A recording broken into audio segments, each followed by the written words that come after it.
We are Rogue Bunnies Mayhem. Jen? We're back again with my friend Mark Buccola, but we know him as Skip forever and always. We're excited to have you back for another episode. I think one thing we didn't touch on the last time was your acting career, because I think you've Oh, done some yeah. pretty cool stuff. So can you elaborate on what your favorite thing was, or? Well, the word acting is kind of like a little too much because basically what I do is I double for actors. Oh, okay. So it's known as a stand-in or working as a double. In the early days when I was still playing some competitive baseball, we would be the guys who you saw doing all the baseball stuff on X-Files, Star Trek commercials, any of those shows that had any legit baseball scenes going on, we would be the baseball players. And then I started standing in for actors. Yeah, it was fun. And you got to play in all these stadiums and they just tell you, just play and we're going to film you guys playing. And so you're out there at Dodger Stadium or at Anaheim Stadium or up in San Francisco playing in the big ballparks. And of course, I never got paid to do that. So you're living your dream for a second. No. I mean, look, I got to be in there and play. Then I got into, and Jen, you guys all know what stand-ins do. Stand-ins stand in for an actor that you're assigned to on a set. Actors don't, basically what happens is actors and directors, when they're ready to go over scenes, they kind of block the scene and then they run the scene. And when the directors happen, when they're ready to do the rehearsal, all the leads from the departments come in, like the second team, first team, and they're all watching it so they can see how to light it, how to do the sound and everything. So when the director's happy with the rehearsal, every man or woman is assigned to an actor who watched what they did. You don't have to speak. And you just stand or move in that place when the director photographer asks you to do that so they can light it. Right. So the actors are going back doing makeup, hair, relaxing, going over their lines. And you're just standing there. It could be for 10, 15 minutes and doing what they tell you. So that's what goes on when actors are getting ready to do their scenes. There's a group of stand-ins that take their place. You got to match basically their skin tone, height, hair color, that kind of thing, so they can watch. So I do a lot of that.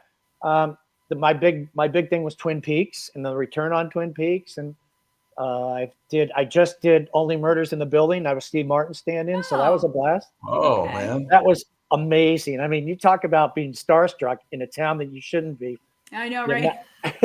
And the amount of talent on this one scene we did was just insane. I mean, you want to hear it right away? Or yes. Yeah, man. So in one scene, it's Steve Martin, Selena Gomez, Martin Short looking at, God, I always forget the guy's name, Zach, like with the beard, Zach. Galifianakis right. or something. Him, Meryl Streep, Eugene Levy. I forgot the other actor. I love him from Schitt's Creek. I love that all show. in one scene.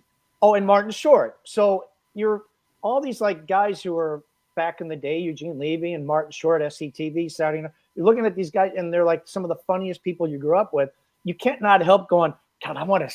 Because a lot of times, if you're a stand-in or if you're doing background work, they get you off the set. But stand-ins are allowed to stay on the set. So it's like, I'm not leaving this set. I want to see what these guys do in between. And the professionalism from these guys at their age. I mean, they could phone it in and people don't even would know it, but they're so professional at what they do. It's a good thing to see people who have established. Oh, even Liguori was on the set. Molly Shannon was on, all in this one scene. It was crazy. So, but the professionalism of these people are just.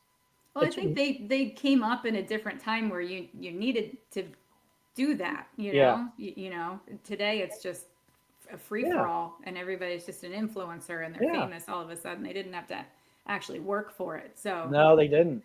You know, Steve Martin, his car picks him up at his house at 3:30 or 4 in the morning. I mean, does he really need to do that? But he does. I mean, that's anyway. So that was I'm on hold for something on this Monday, so let's hope I get it. But so that's basically what I do, and then I did the normal stuff, all the print stuff in town, and that's it. But I would say it would be a total disrespect to all actors if you called me an actor. So I won't. Well, you have an IMDb, so it's. I do. I have an IMDb. If you look at my IMDb lately, oh God. Oh, we could get into that in a whole nother segment about people in this town. That is so funny you brought that up. IMDb, that's funny. Yeah. I remember the first time someone pointed me out that I had one. I didn't even realize it. I'm like, what? dude, you got to put your picture up. I'm like, no.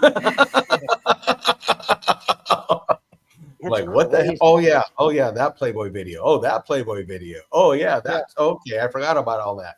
And it's always Brian as himself. Right. That's Skip, okay. Hey, Skip, did you ever go to the mansion? I did. When Steel Panther, I worked both those shows with Oh, him. okay. I was not at either of those performances. Of all the nights to not be, the times they were there, I was not there. I was so sad. Well, that was the one thing that was off about all those shows is that you were not sitting stage right. I mean, I felt like we were a package at that point, you know? You could see the guys playing going, shouldn't, where the hell's Jen? The mansion's interesting because I've only been there twice. And of course, you guys were there. And it's like trying to describe the Grand Canyon to someone. Like, oh, that's a beautiful picture. But you don't really get the whole thing unless you're there to see the Grand Canyon. Like the mansion, forget even trying to explain it. Well, I'm sure you have some stories from it, and you were there with Steel Panther. So we're going to go into that, but we're going to take a quick break. We will be right back. Skip, thank you so much, man. We are Rogue Bunnies Mayhem. We're back, Rogue Bunnies Mayhem. So, Skip, we're talking about being up at the mansion. You know, Steel Panther played there a few times. Any fun stories? Any great adventures from those times? Well, nothing like people would go, oh my God. I mean, I'm sure all the stories have been told and heard. I think I was more blown away by the amount of animals in that place. Like, you know, I mean, yes, the mansion's known for all the parties and the girls and the celebrities and all that. But I mean, I grew up here. It was not like overwhelming to me to go in there and, you know, being in the show business my whole life.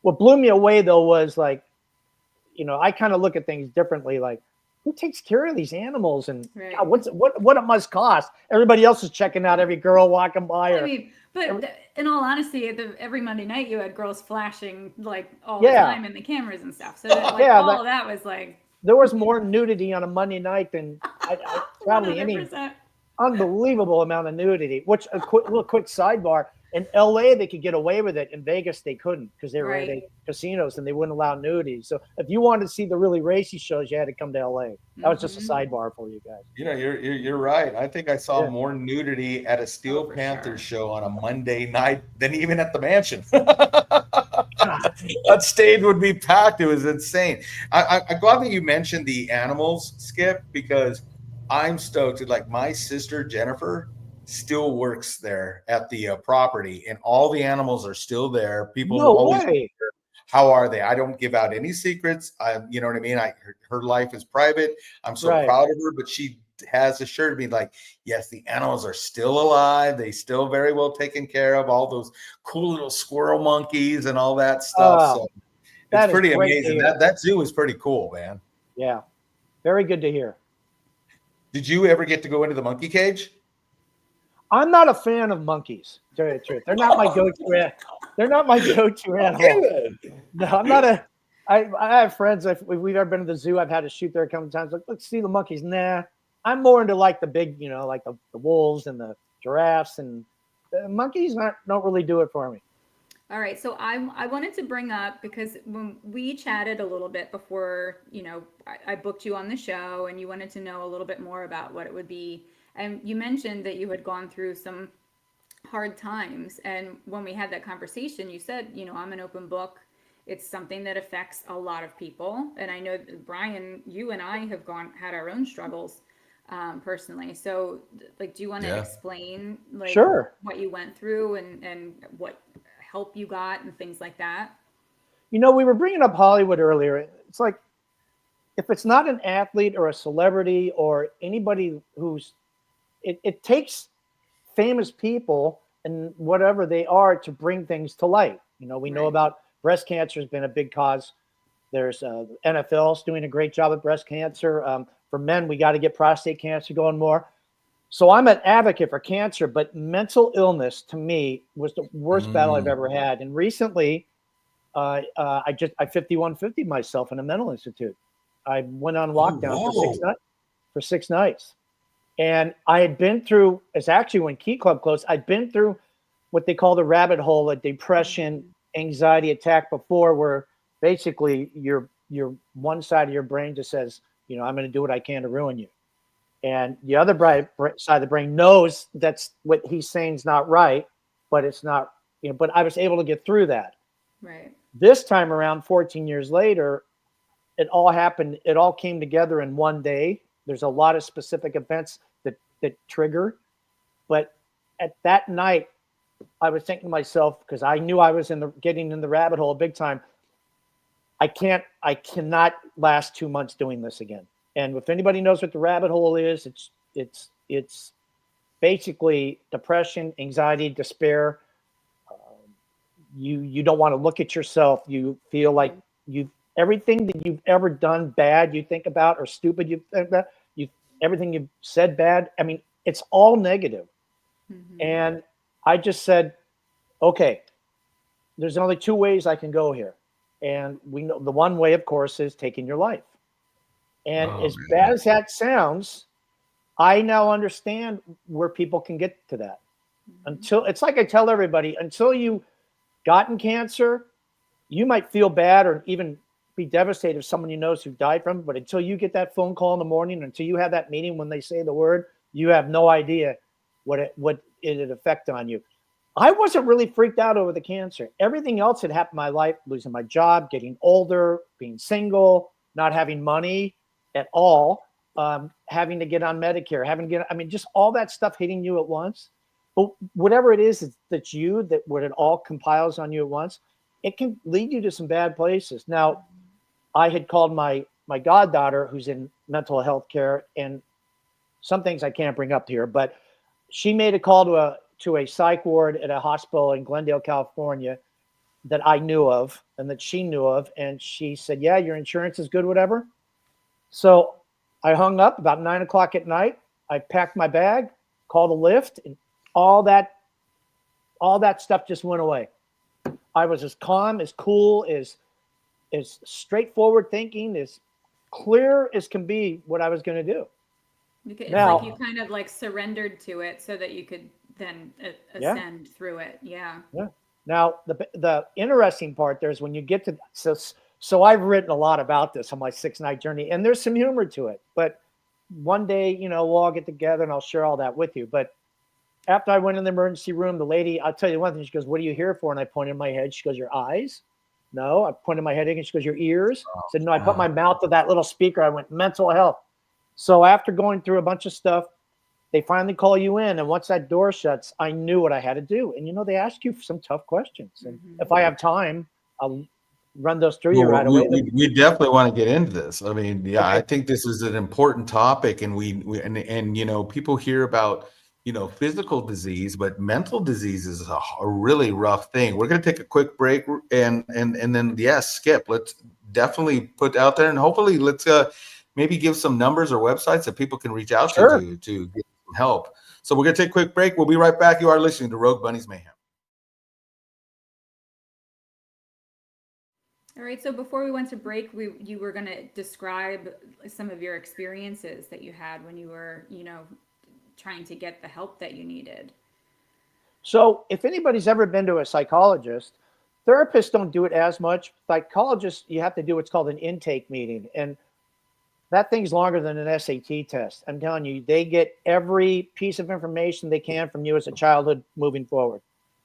See, because they want to know. And you forget things. And right. So I've had psychology before and therapists. So it's funny, after my cancer operation, I forgot to tell them about things, but so basically at the hospital, when I had my intake meeting with the assistant nurse who was in charge of getting stuff, gentleman said, they're going to ask you 4 really tough questions. If you don't answer them right, you're not getting admitted. I go, the first one is, are you in danger of endangering somebody? No. Are you thinking about doing something bad to yourself? No. Do you have thoughts or ideas? That's the important one. Thoughts and ideas of committing suicide. Oh, wow. Yeah. Yes. How would you do it? And you have to tell them. Well, as soon as I told them how I would do it. So those are the 4 questions. So finally, when I met with the psychologist, after about 30 minutes, he asked me those 4 questions. And when I answered yes to number 3, he said, how would you do it? I told him, and within a second, he goes, so I'm going to admit you right now. And it was like, Yes. I didn't know what Relief. to, Yeah. yes, I didn't know what to expect because I still had to sit there another 2 hours before they could get me up on the third floor. And let me tell you something, I freaked when I got onto that floor. I mean, it's dark, it's quiet. You imagine any movie or TV show or anything you've heard about a psych ward. Right. But I mean, there's just so much to talk about. If you guys maybe have a few questions to whittle it down, because we could all get together and hang out for 20 hours and I wouldn't be through half of it. So if you want to ask some questions about that, I did spend 6 nights and 7 days there. So it was pretty much, I will tell you, you have to be locked down for 3 nights. If you're going to be locked down, as we know, it's 5150, 72 Mhm. hours. I wasn't ready to go home after 3. And I will tell you 2 things, and you guys can ask your questions. I know why people want to stay and not leave those places. I can get why people who go to jail don't want to leave because Oh. I was nervous as hell when I knew I was going home. Part of me didn't want to go home, but I can tell you when I went outside, it was about 110 degrees outside. It was that heat wave during August out here. It was loud. It was big. It was dirty. The buildings were huge. And that was just a parking lot. And I think to Right. myself, man, this is a big world. It's not a small world. And it's Yes. intimidating out here. It's not an easy place to Right. navigate life. So I understand the reason why people want to stay, and I understand um, why a lot of people don't want to go. Why people would want to be in a situation like that because basically everything's done for you. But if you have any questions, fire away. Well, we definitely wanted to talk about giving out information to people that are listening and are going through this. Do you have a number or a website that we can share? So the good thing is, and this started a few years ago. It's funny too because I worked on a suicide prevention film back in the day. But it's 988. Dial 988. It's the National Suicide and Wellness. It's not just suicide anymore. If you're having some problems, they will take your call. And if they have if they have some really bad calls going on the other end, they'll set you up with someone to talk to you. But there's national mental health 800 numbers, whatever is everywhere. You just got to call and find them. They will also supply those to you as well. But if you're having an issue and you just can't deal with it, walk into an emergency room. They have to take you without insurance or anything. If you're in danger to yourself or someone and you tell them that, they have to take you. Just walk in there, get a ride. You can do it. If I can do it, you can do it. I made the right decision. But I was lucky because I had what I tell everybody a toolbox, and I called it my Right. been there tool. I've already been here once before, so I knew I could go there before. But if you're dealing Right. with this the first time, you can call people at night and talk to someone any time of the day. And you can also walk in an emergency room or a police department and tell them you're having issues. I mean, there Right. are ways to get it done. Don't worry about not having an insurance or a doctor or any of that. You can get this handled. And That's it's hard. I important think for it's. I everyone think that's it's listening hard to know that. for.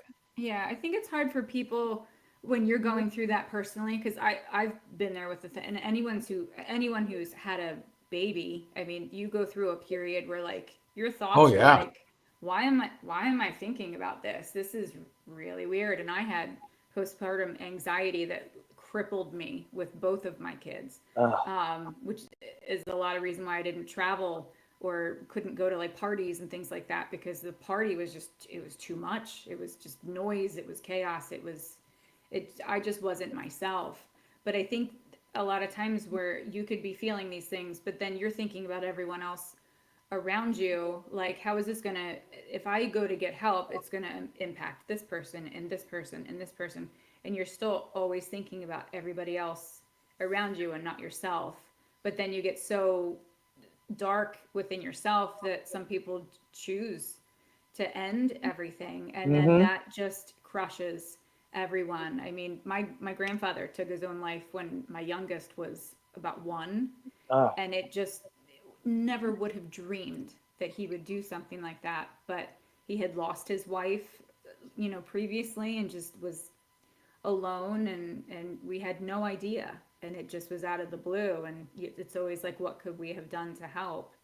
And I Nothing. think the more people talk about this, it becomes normal. We all have these feelings. It just takes over in some of us more than others, and it has to be a safe thing to get help for without a stigma around it.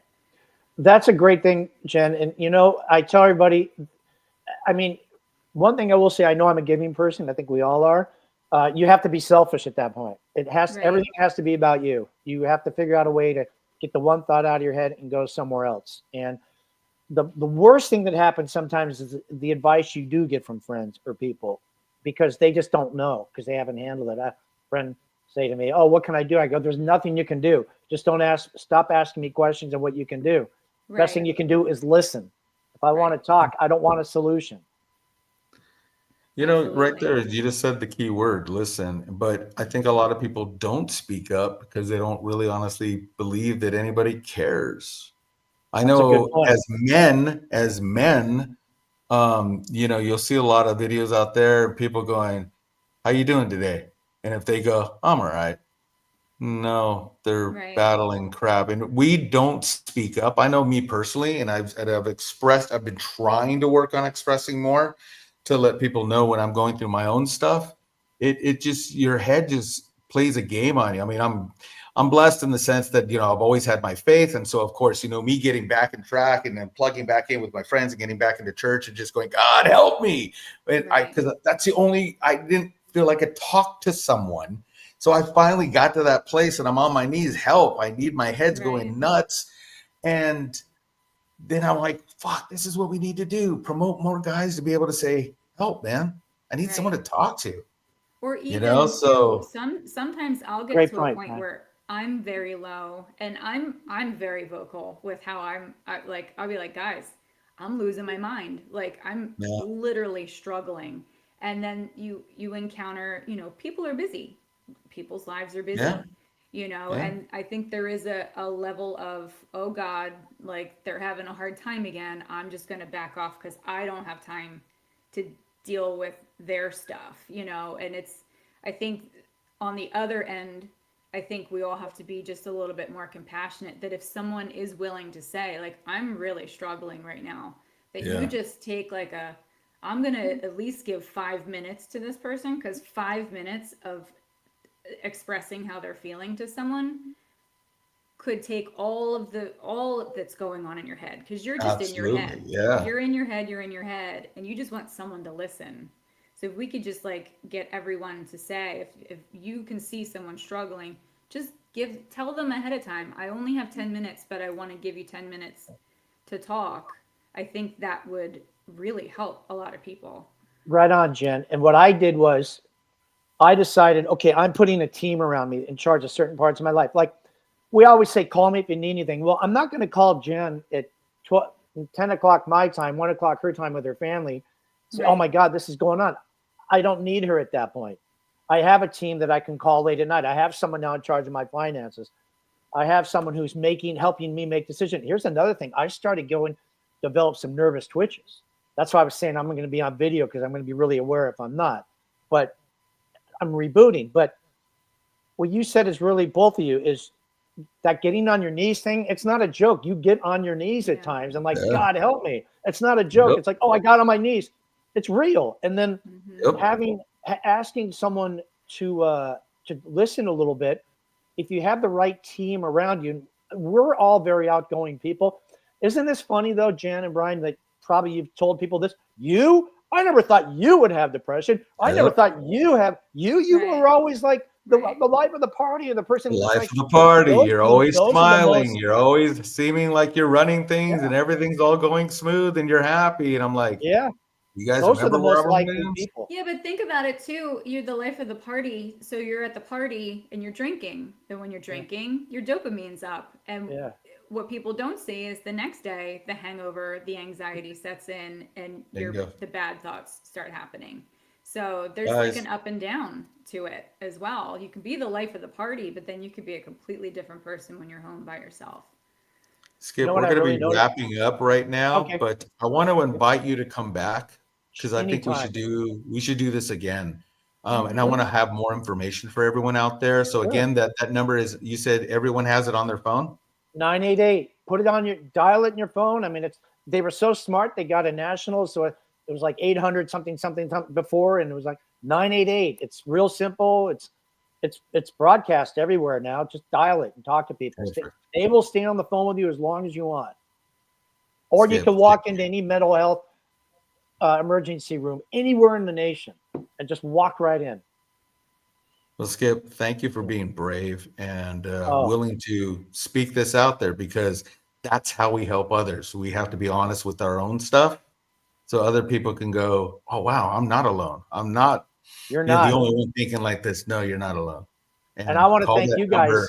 We want to help you guys. All Yeah, right. I want to thank you guys for having me. I mean, I'm like honored to be on a podcast. I mean, Aw. first time ever I've ever been asked to do anything, and such great people too. And we've all Aw. known each other a long time, and we're all stuck with each other the rest of this life. So We're a family. yeah. Skip, how Thanks does again. everybody follow you on your socials? Where am I? Well, I'm only on one. It's just Skipper. I changed it because everyone kept thinking my name was Stan. Yeah.